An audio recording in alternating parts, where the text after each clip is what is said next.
We'll move on to the next item, which is the department is CalWorks. The CalWorks May revision changes.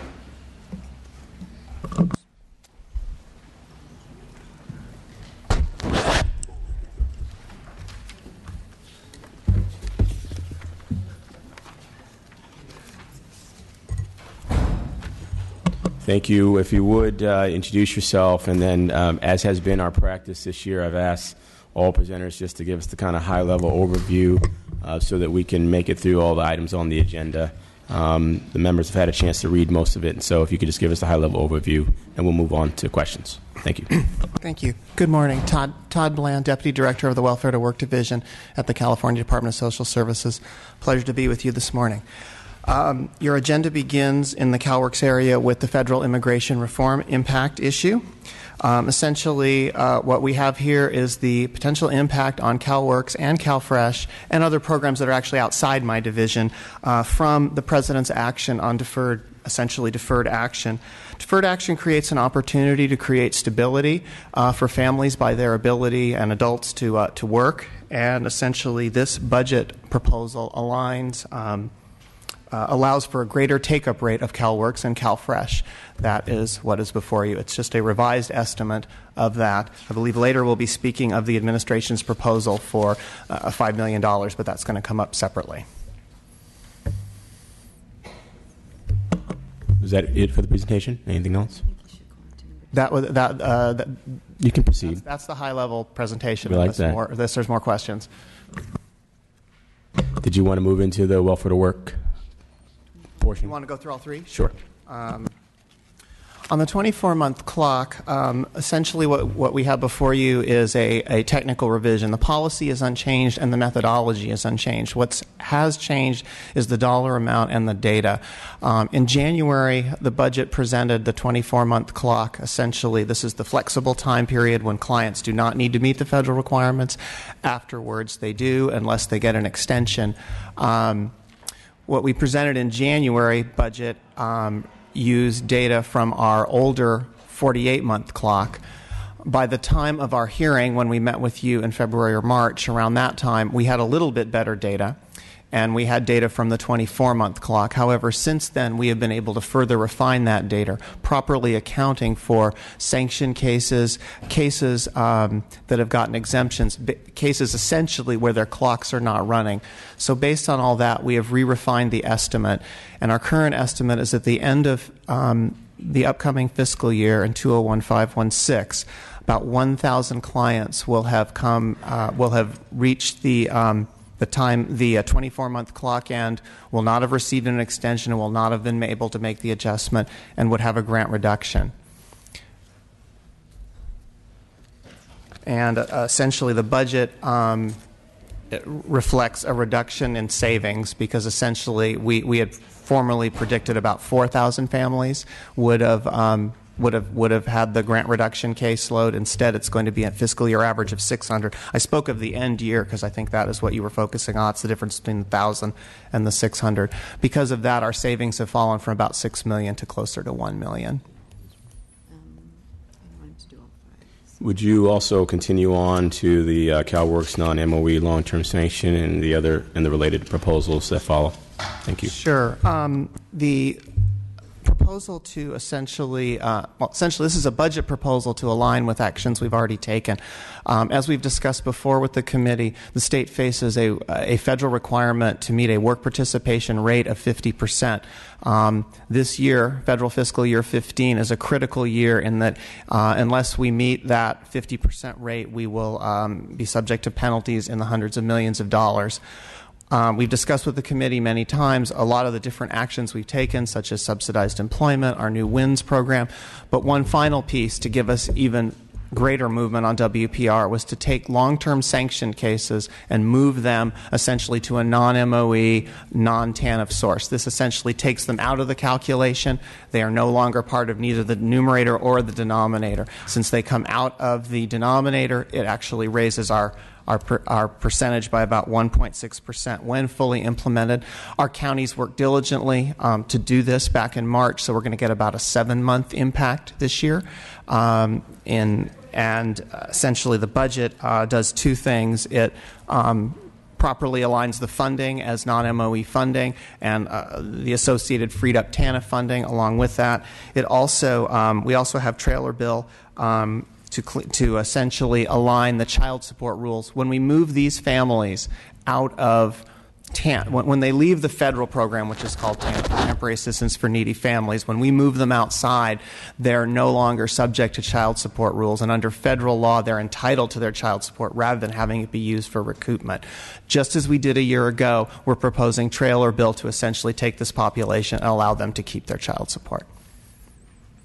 Was there anything else on the trailer bill language? Did you already go through? Well, you have issues 4 and 5. Those okay. Go right ahead. Issue 4. This is right. Yeah, a year ago we repealed the drug felon ban, and the statute was signed into law. It inadvertently forgot to remove a requirement to report mid-period on drug felons. That, of course, is not needed, and we've implemented the program not needing that, but we always prefer that the statute align with practice. So we're asking for a technical cleanup there.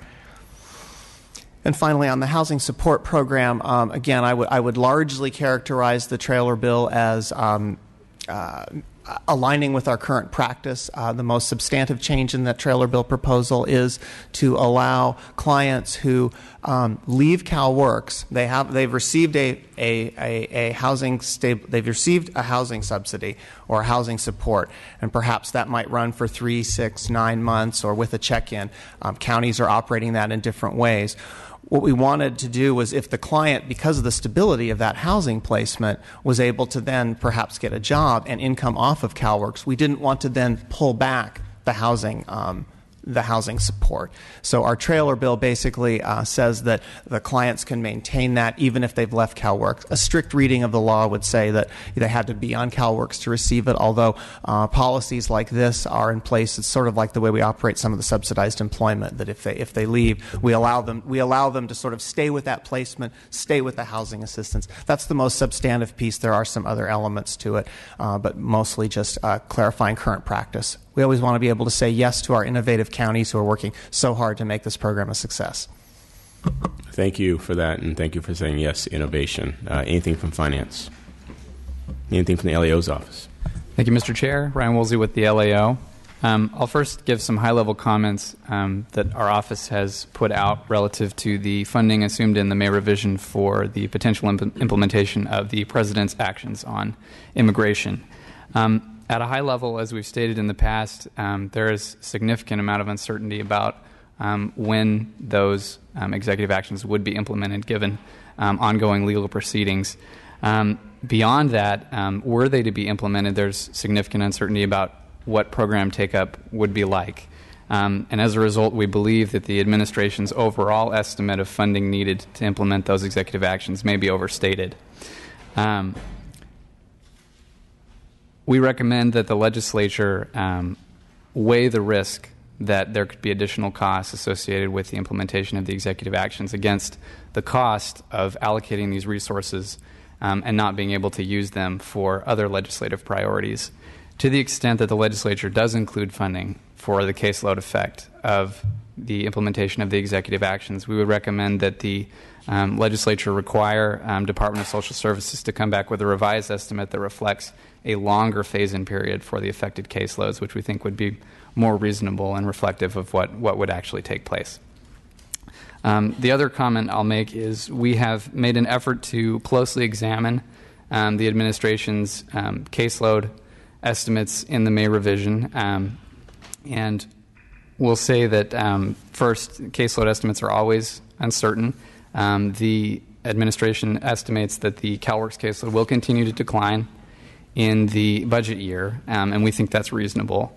However, based on actuals in caseload reports, we do believe that the administration's estimates for child care and employment services caseloads are modestly overstated, and that the legislature could reduce funding for these by an amount of roughly $30 million without reducing funding on a per-case basis.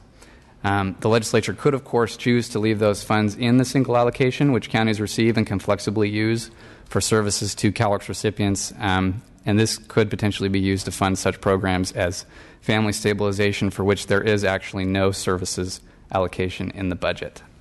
Thank you. Thank you. Public comment.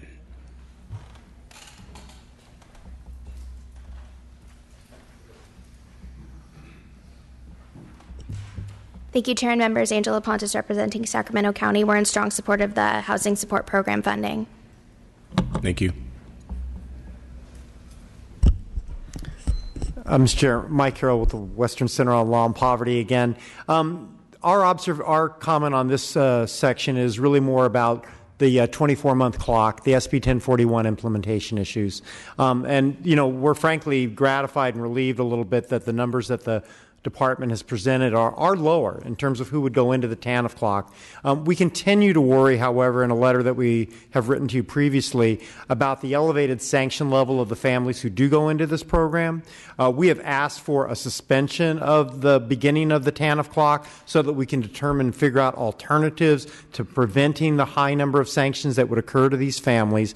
And we actually believe that the fact that the savings now are going to be reduced so significantly and that the number of families is relatively small within the caseload, that really the impact on the program is really rather minor. The only piece of this that's not minor are the families who are being affected. And we would really like to sit down with the department, with other stakeholders, with the legislature, and figure out a way that we can avoid this harm going forward. And that's why we've sought a suspension and a work group to sit down and to do that. And we're certainly willing to explore other options that could be put into law that might alleviate the harm that we fear will happen to these families who go into the TANF clock. Thank you. Thank you. Yeah, Kevin Aslan, Coalition California Welfare Rights Organization. It's shameful that California is one of the 3 states in the United States of America that has a 24-month clock. The other one is Idaho and Arizona. And that is real shameful. And all we're doing is saving $1 million. And just imagine how much administrative cost you have to run this whole thing. And I think the best thing to do is just get rid of it, go back to 48 months or 60 months, like the federal law provides for, and you save a lot of administrative cost. And also, less families will suffer misery. Thank you. Thank you. Thank you to all the speakers. Were there any questions from committee members on these proposals? Is it you, Mr. Bonta? Thank you.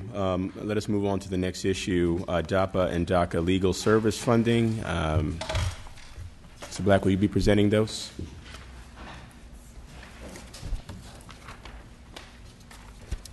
Whenever you're ready, sir. The Department of the administration is proposing, in response to the President's action, a $5 million proposal to provide legal assistance to families and individuals who may obtain status, essentially deferred action through the DAPA and DACA administrative actions of the federal administration. We think the ability for these families and adults to get the right to work and bring that stability is something that we want to enforce, or I'm sorry, wrong word, support. Support. Sorry for the slip of the tongue. We know what you meant. That's why we put forward the proposal of $5 million for legal services. We will build on the experience a year ago of the unaccompanied undocumented minors. This was a proposal that this was adopted by the legislature a year ago, $3 million, and my division was able to move money to legal services contractors to support that group. We will build on that experience. We would expect to have an inclusionary set of stakeholder calls, just as we did a year ago, and based on that, work out details such as the cost per case, key elements of what would become the request for proposals, and key elements of what would become the contract that the ultimate legal services contractors would sign. In support of those efforts that I just described, we are also asking for 2 positions. Your staff agenda actually says 1. We would ask for a technical correction in your ultimate action, whether that's today or another day, to reflect that it's 2 positions. We'll also be combining about $100,000 in state operations resources. Although we did not get a position, we were given explicit authority to use $100,000 of the $3 million for our own state support. So we will combine both of those together to implement this program. There is trailer bill to do it. And it's similar to what we did a year ago and takes elements of what the One California group that was proposing, a $20 million proposal. One other point I'll make is that our proposal is for legal assistance, not for naturalization assistance. Any questions from the committee? Mr. Chu. Thank you, Mr. Chair. First of all, I want to just say I very much appreciate the $5 million that has been proposed in this area. In a past life, when I was in local government in San Francisco, I led the charge for our city to authorize the first government funding for legal assistance for undocumented, unaccompanied minors, and very much appreciate the administration's commitment to this in recent years. I have a comment and a question. My comment first is around the lack of funding for the so-called One California proposal, which I assume or I trust that you have some awareness of. And let me just take a moment to summarize that so we can continue this conversation. There have been 3 caucuses within the California Assembly: the Asian Pacific Islander Caucus, the Latino Caucus, and the Legislative Black Caucus that are in support of a proposal of $20 million to assist with the naturalization of the 2.5 million Californians that are moving through the process, as well as assistance to the 1.5 million DACA potential applicants. We used to, as I think you know, as a state government, used to apply about $10 million a year to this subject until the Great Recession hit us. And we think that the proposal that has been on the table is really pennies on the enormous investment that we could make in our state. What's been calculated is that if we were to naturalize the 2.5 million Californians that we're talking about, that could result in about $27 billion of increase to our state economy. I think we have a narrow window of opportunity before President Obama leaves at the end of next year to really move forward with this, and I look forward to conversations with the administration, with the representatives of our caucuses, as well as with the broader community on this. The question I had for you, specifically around the $5 million, I know there have been some issues raised around the funding assistance model and the fact that this is a reimbursement model as opposed to a grant-based model. And what we have heard from folks is that when you tie funding to reimbursement of being able to prove when applicants who are being served by organizations have received definitive decisions from the federal administration with regards to immigration, these are often very difficult to show. And so you have, for example, DACA and DAPA applicants who are provided assistance in the process, and they'll hear months later or some period of time later, they'll get their confirmation that they're eligible for these programs, but at that point it's very difficult for a community-based organization to chase them down to get that documentation. And what we have heard is that similar programs that have used this kind of reimbursement model has often meant that organizations have not received significant funding for work that they did. Could you provide a little bit of light as to your thinking around the reimbursement-based funding assistance model and your openness to thinking about a grant-based model? First, thank you. First, I'll talk about the current program. The current program for UUMs, we do use a reimbursement model in our contracts. What we decided in that process, again, after having an inclusionary stakeholder process where we took comments and we did survey, was that we would pay $2,000. It's the fourth. We agreed. Ultimately, we surveyed and came to the conclusion $4,000, a sort of a capitated rate, would be what we would pay. The first $2,000 of that was available as soon as a organization essentially just had a representation agreement. Not even necessarily they'd even done any work, but just indeed had located a child that had been released by the Office of Refugee Resettlement to their to their extended family in the United States. Once that child had signed a representation agreement, or their legal guardians had, or however it was working, then they were eligible for the first $2,000, and then the remaining $2,000 would be paid when it finishes, whatever that might be. The contractors agreed to that. I think with DAPA and DACA legal assistance, it may indeed be different in terms of the way that workflow works. That's why I think through an inclusionary stakeholder process, I don't know that, although the statute does talk about using a single kind of capitated rate, single reimbursement rate approach, I think we'll of course stick to the trailer bill. However, I don't know that we would have to split the money in half that way. We might be able to try to tie it, hearing from from the community about when their funding needs occur. So I would say there's certainly some openness within a capitated rate in terms of when the reimbursements could be paid. Great. I very much appreciate that. Given that DACA and DAPA are affirmative relief programs with no court decision that's needed, again, I think the challenges that our CBOs that are doing this hard work would be able to understand from an applicant or from all applicants whether a decision's actually been made is difficult. So very much appreciate your openness on this and look forward to hearing more as the process continues. Any other questions from the committee? Mr. Bunta. Yeah, just want to echo my colleague Mr. Chu's comments and uplift the One California proposal as a proposal with multiple caucus support, a lot of traction in this House, something to consider to make more robust what I think is a good start in the governor's May revise, and also want to push for more consideration of a grants-based system over reimbursement. So thank you for your consideration. Thank you for the presentation. Was there anything from finance on this? Anything from the ALEO's office? Thank you, Mr. Chair. We've reviewed this proposal. Should the legislature choose to reflect in the budget that the executive actions are implemented, we think this is a reasonable step and that builds on the previous experience with the UUM program.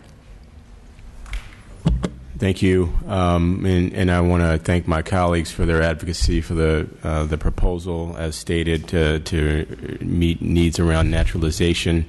As someone who was raised by a mom who was a naturalized citizen, I can speak from a personal standpoint of the benefit to many who contribute in our communities. And just want to know, was there any other thought about why the limitation to the $5 million when there was a $20 million proposal? And we know that the need is there. What was the framework for how that particular dollar amount and framework was reached? There are many worthwhile proposals and only so much resources. The administration ultimately felt $5 million was the right place to start this program. In terms of it not being focused on naturalization assistance, it's the focus instead on the legal assistance for obtaining the DAPA-DACA status. I would make 2 points. One, I think that the ability to essentially stabilize these adults and families through that status then enables a longer-term step of potentially the naturalization or on that. But I think the focus on immediate stability is a priority by getting them the right to work. And then second, again, historically, naturalization assistance has been provided by a different department, Department of Community Services and Development. That program still exists in law. It's just defunded.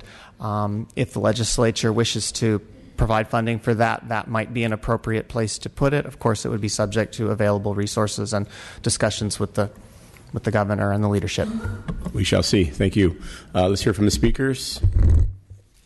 Good morning, Mr. Chair and committee members. Gina De Silva with the California Immigrant Policy Center. We definitely appreciate the investment and the conversations with the department and others around the importance of this inclusion within the budget.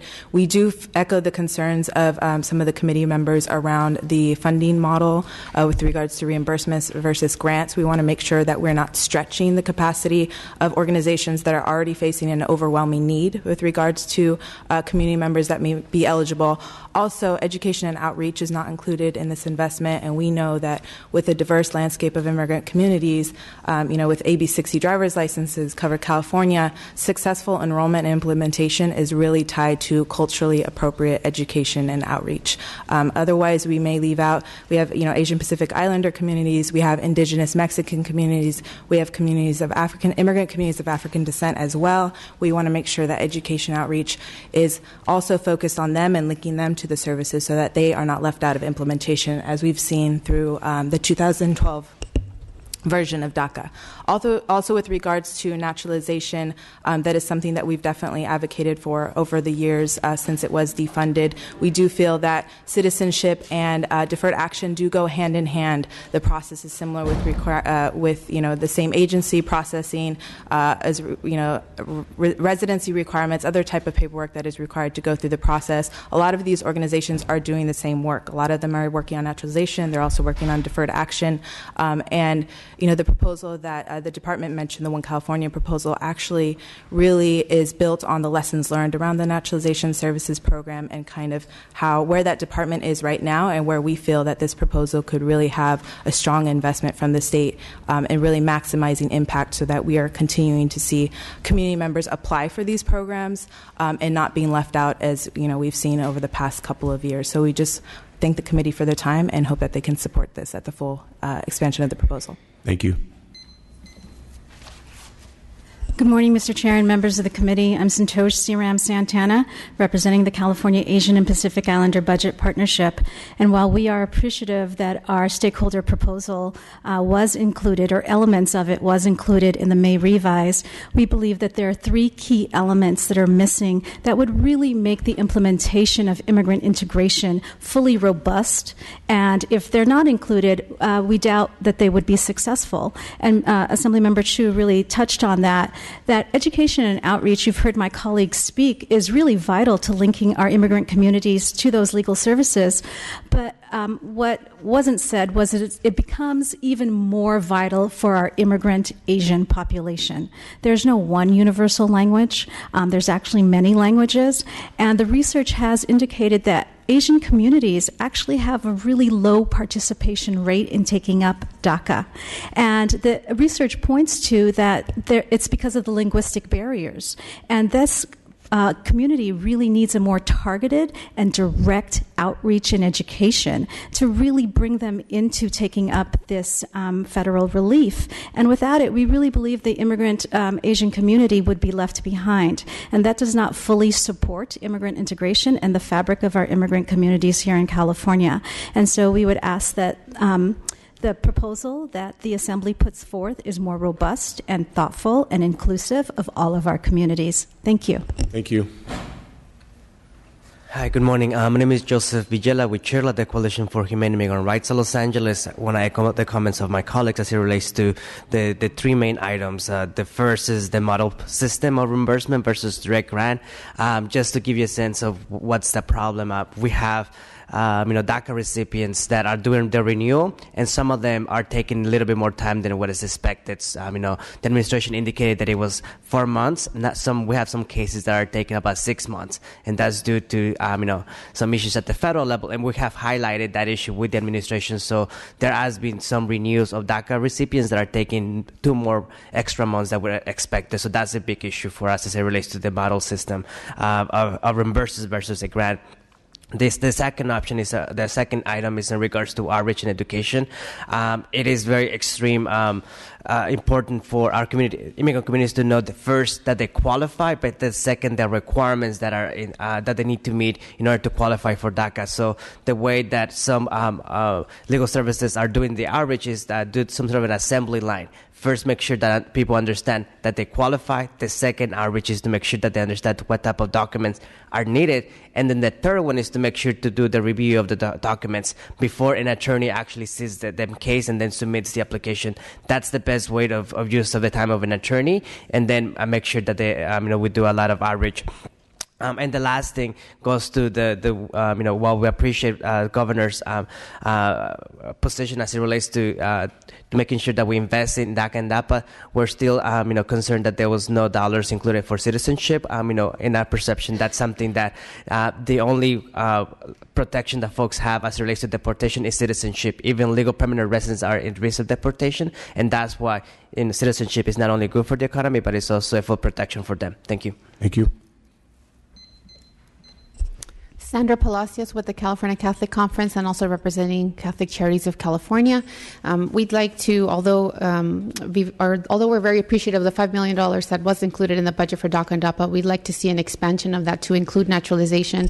Of course, as you know, the Church has been a long-standing institution that has always welcomed and supported immigrants, and we'd like to see the 2.5 eligible lawful permanent residents get some help in becoming citizens and then provide many, many benefits to the state once becoming citizens. So we appreciate your support. Thank you. Thank you.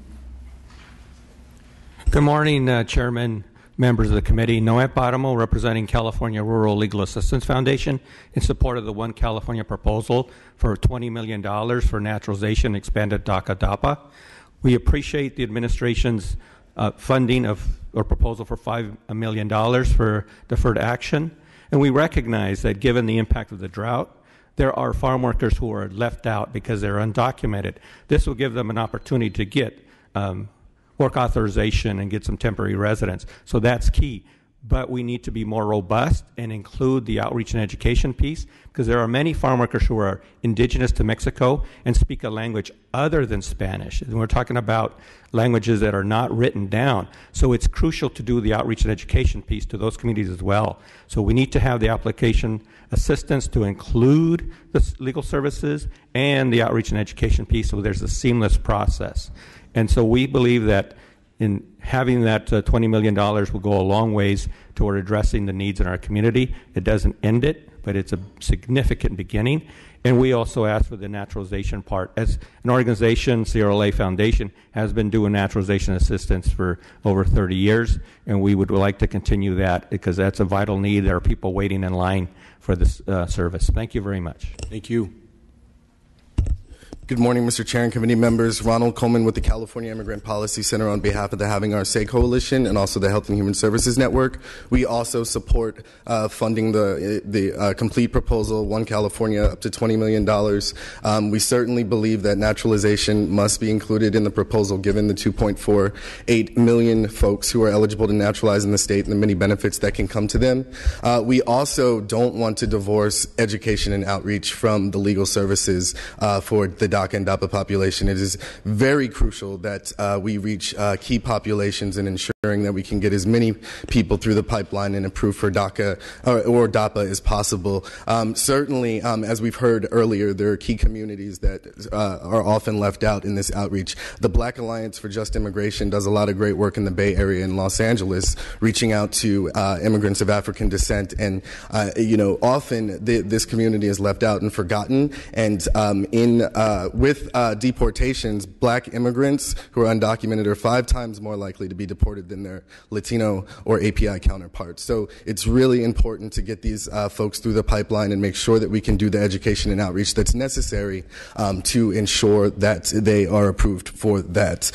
Also, just want to reiterate and echo the comments from some of the committee members about the model. We certainly think that we hope that it can go to a grant model as opposed to a reimbursement model.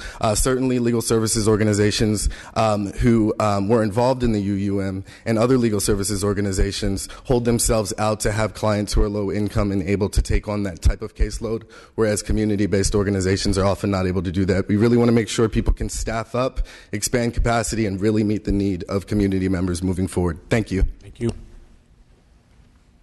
Mr. Chair, Mike Carroll with the Western Center on Law and Poverty. And we concur in the comments of the California Immigrant Policy Collaborative and Mr. Coleman. Thank you very much. Thank you. Yeah, Kevin Aslan, Coalition California Welfare Rights, ditto. Thanks. Thank you.